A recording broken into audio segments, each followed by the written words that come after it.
everyone, welcome back to our Newegg TV CES 2013 coverage. I'm here at the NVIDIA booth. I'm here with you, Jesh, and we're going to talk about some of the new technology that NVIDIA has brought to the conference, because you guys kind of kicked everything off on Sunday. You guys had a press conference. You talked about some new stuff that you were either releasing right now or are going to be coming out with in 2013. That's correct. And thank you, by the way, for giving us your time and talking with us today. Oh, no problem. It's my pleasure. Well, let's talk about what we're standing in front of right now, and that's NVIDIA Grid. That's Cloud correct. Gaming, and this is just a rack of GPUs, essentially.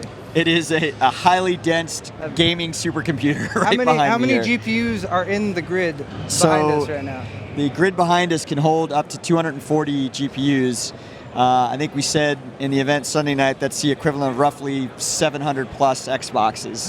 So that's a nice imagine these, gaming supercomputers up in the cloud, and if we're showing an LG Smart TV here, if you had that in your house, plug an Ethernet cable into it, get a service through LG, which is one of the vendors that we're working with. All of a sudden, you can launch NVIDIA Grid, get any game that you want, and stream it to your TV. The Grid that we're showing here actually goes to these pods behind us that I don't know if you can see, but basically we're showing the same GPUs here serving those games not only to TVs, but to tablets. We're even playing it on an HTC One X phone with a gamepad hooked up to it. It's pretty cool. So what kind of operating systems currently have apps available for it, or are you planning to release apps for it?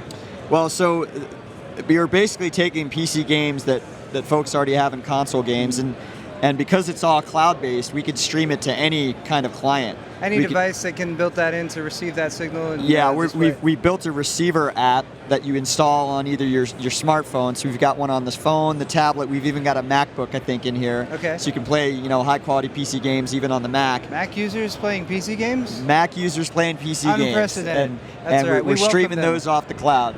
Very nice. So.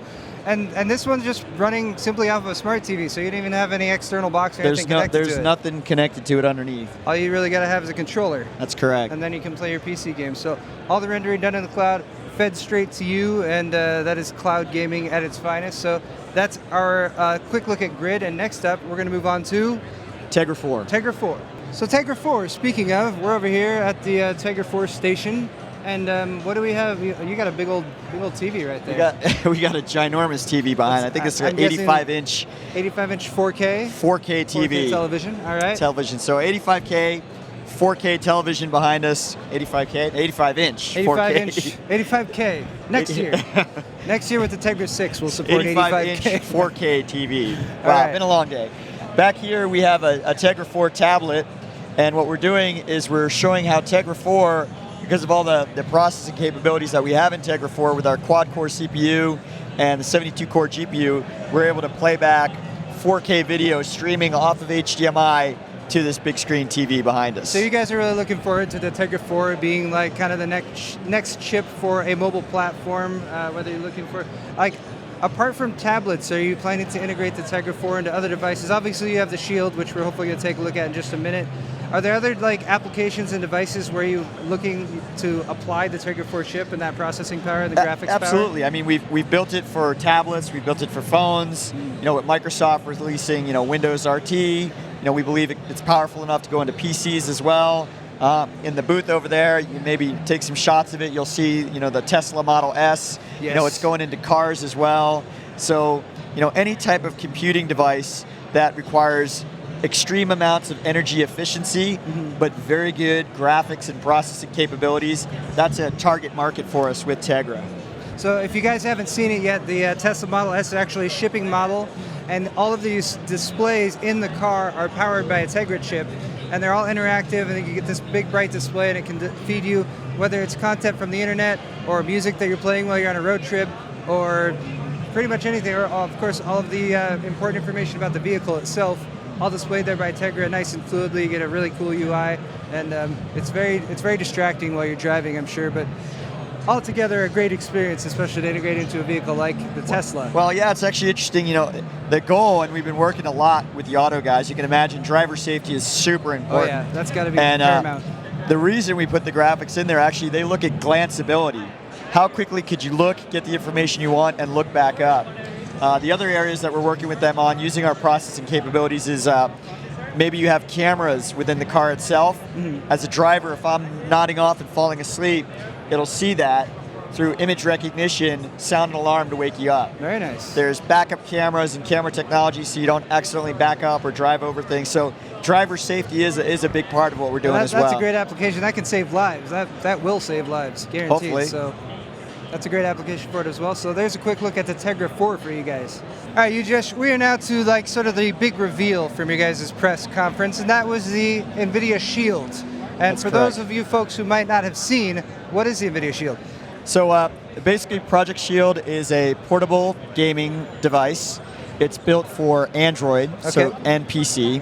Let me explain that in a second. So it has Android loaded on it. So it's fully stock Android running Jelly Bean. You basically can do anything your Android device could do. So you can actually access Google Play, your photos, your music, your videos, magazines. You can do your email on there, browse the web, look at YouTube. But you can also play Android games on here, and what we found with Tegra, we wanted to deliver these console quality games. We brought them over, and we'd play them on our phones and our tablets, and while the graphics looked good, we're like, man, I missed that controller. Yeah. So we wanted to make sure we had a console grade controller that we could put on there. So that's what we did for the Android side. Now, the other side of the personality of the product is if you have a GeForce GTX 650 or higher in your PC, you can actually connect to your PC in your home network and stream any PC game and play it on there.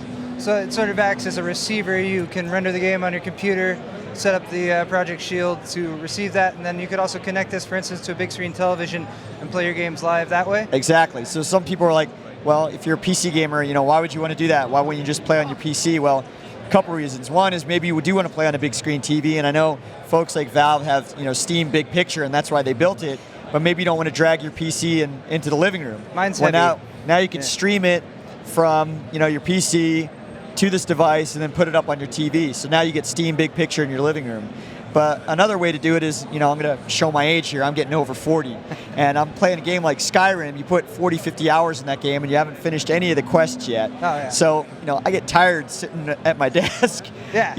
So Back if I can strain. lie in bed, stream it to there, graphics still look gorgeous because they're GeForce quality graphics. But now I'm lying in bed, sitting on the couch, playing my PC game. So it's like the big resolution gap between consoles and PCs right now, especially. And basically you can get your PC gaming experience with all those graphics and all those high-end A-list titles that are available. Play them using a controller for one, which is nice and comfortable, and also easily port that over to your big screen TV without having to haul your entire computer out there. Absolutely. The other thing is when you take, the high-quality PC graphics with things like TXAA, physics processing, and you shrink that down and you put it on a 5-inch screen like this, it's kind of like a retinal gaming experience. Oh, yeah. It blows your mind away. It looks really clean. So we have a demo here. I'm sure once more of those. Do you guys have a launch date yet, or are you still not releasing that We're information? targeting Q2 of this year. Q2. All right. So guys, keep your eye out for the Shield. Is this a code name like Project Shield? Might it come out under a different name? It is a code name. So still deciding what the final name will be. So maybe send us your suggestions and we'll send them over to NVIDIA. Maybe sure, we'd love to hear them. All right. Well, that is going to wrap it up for this video. I'd like to say a huge thank you to you, Jesh, for sharing all this information with us and all the hardware that you guys have brought here to CES 2013. Thanks a lot. And thanks to all you guys for watching. If you want to see more videos, you can check out our Newegg TV YouTube channel. We'll see you all next time.